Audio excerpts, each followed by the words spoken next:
Hello guys, അപ്പം ഇങ്ങനെ എല്ലാവർക്കും പാർട്ട് 4ലേക്ക് സ്വാഗതം. അങ്ങനെ നമ്മളെ സെക്കൻഡ് ഡേ, നമ്മൾ 2 ദിവസത്തിനായിരുന്നു ഊട്ടിയിലേക്ക് പോയത്. അതിൻ്റെ സെക്കൻഡ് ഡേ ആണ് കേട്ടോ. അപ്പം നമ്മൾ രാവിലെ തന്നെ നല്ല ഇഡ്ഡലിയും സാമ്പാറും ചട്നിയൊക്കെ ആയിട്ട് നല്ല ചായയൊക്കെ ആയിട്ട് അടിപൊളി ബ്രേക്ക്ഫാസ്റ്റ് തന്നെ ആയിരുന്നു നമുക്ക് കിട്ടിയിട്ടുണ്ടായിരുന്നത്. ആ തലേദിവസത്തെ രാത്രിക്കത്തെ ആ വിഷമമൊക്കെ മാറി കിട്ടുന്ന പോലത്തെ ഫുഡായിരുന്നു കിട്ടിയിട്ടുണ്ടായിരുന്നത്. സെറ്റ് സാധനമായിരുന്നു കേട്ടോ. അത് കഴിഞ്ഞിട്ട് ഞങ്ങൾ പിന്നീട് ആ ഫുഡൊക്കെ കഴിക്കലേണ്ട് പോയിട്ടുണ്ടായിരുന്നത് ചർച്ചിലേക്കാണ് ഗൈസ്. ഇതിങ്ങനെ നമ്മൾ യൂട്യൂബിലൊക്കെ സെർച്ച് ചെയ്തപ്പോൾ അവിടെ നല്ല ഫേമസ് ആയിട്ടുള്ള ഒരു ചർച്ചാണെന്ന് പറഞ്ഞിട്ട് ഞങ്ങൾ അവിടെ പോയി. അപ്പോൾ അതിൻ്റെ ഉള്ളിലൊക്കെ കയറി. ഉള്ളിലൊന്നും കയറാനൊന്നും കുഴപ്പമൊന്നും ഉണ്ടായില്ല കേട്ടോ. ഞാൻ ആദ്യമായിട്ടാണ് ഒരു ചർച്ചിൻ്റെ ഉള്ളിലേക്കൊക്കെ കയറുന്നത്. അപ്പോൾ അതിൻ്റേതായ അങ്ങനെ എക്സൈറ്റ്മെൻറ്റ് അങ്ങനത്തെ കാര്യങ്ങളൊക്കെ ഉണ്ടായിട്ട് ഭയങ്കര എന്താ പറയുക, അന്തം വിട്ട് പണ്ടാരടങ്ങി എന്നൊക്കെ പറയില്ല, അതേപോലെയായിരുന്നു അവിടെ ഇങ്ങനെ നോക്കി നിന്നിട്ടുണ്ടായിരുന്നത് കേട്ടോ.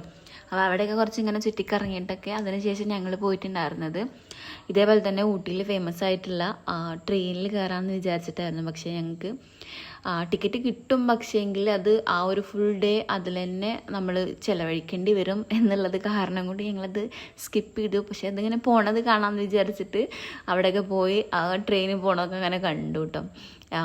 പിന്നെ അത് കഴിഞ്ഞിട്ട് ഞങ്ങൾ നെക്സ്റ്റ് പോയിട്ടുണ്ടായിരുന്നത് ഒരു പാർക്കിലേക്കാണ്. ഇതേപോലെ തന്നെ ഊട്ടിയിൽ ഫേമസ് ആയിട്ടുള്ള ഒരു പാർക്ക് തന്നെയായിരുന്നു.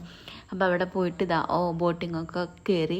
അതിൻ്റെ ഫസ്റ്റ് എക്സ്പീരിയൻസ് ആയിരുന്നു കേട്ടോ. ഞാൻ ഇതൊക്കെ ആദ്യമായിട്ടാണ് അങ്ങനെ അതിലൊക്കെ കയറുന്നുണ്ടായിരുന്നത്. എന്താ പറയുക, നല്ല അടിപൊളി സെറ്റായിരുന്നു ഇങ്ങനെ വെള്ളത്തിൽ. ഭയങ്കര പേടിയുണ്ടായിരുന്നു കയറാനൊക്കെ, പക്ഷേ കുഴപ്പമൊന്നും ഉണ്ടായിരുന്നില്ല.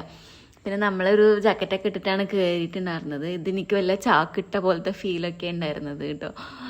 എന്തായാലും എന്താ പറയുക, എൻ്റെ ഫസ്റ്റത്തെ എക്സ്പീരിയൻസും മൊത്തം അടിപൊളി നല്ല സെറ്റായിരുന്നു. നമ്മളിങ്ങനെ ഒറ്റ മൈൻഡൊക്കെ തോന്നുന്ന സമയത്ത് ഇങ്ങനെ പോണതായിരിക്കും ഏറ്റവും നല്ലത്. കാരണം എന്താ വെച്ചാൽ നമുക്ക് ഒരുപാട് നല്ല നല്ല എക്സ്പീരിയൻസും കാര്യങ്ങളൊക്കെ കിട്ടും. പിന്നെ ഞാൻ അവിടെ വെറൈറ്റി ആയിട്ട് കാണുന്ന കുഞ്ഞു കുഞ്ഞു ഐറ്റംസൊക്കെ ഞാനിങ്ങനെ വാങ്ങി കഴിച്ചിട്ടുണ്ടായിരുന്നു. നമുക്കിങ്ങനെ കഴിക്കായിരുന്നു നമ്മൾ വീഡിയോസിലൊക്കെ കാണുമ്പോൾ തോന്നിയിട്ടുള്ള അങ്ങനത്തെ ഐറ്റംസൊക്കെ കഴിച്ചിട്ടുണ്ടായിരുന്നു കേട്ടോ ഗൈസ്. അപ്പോൾ ഞാൻ പാർട്ട് 4 ഇത്ര മാത്രമേ ഇൻക്ലൂഡ് ചെയ്തിട്ടുള്ളൂ. നെക്സ്റ്റ് വീഡിയോയിൽ കുറച്ചും കൂടെ ഞാൻ ചെയ്യാം ഗൈസ്. അപ്പോൾ ഓക്കെ, നെക്സ്റ്റ് വീഡിയോയിൽ കാണാം. അതുവരേക്കും okay, bye bye, see you, Tata.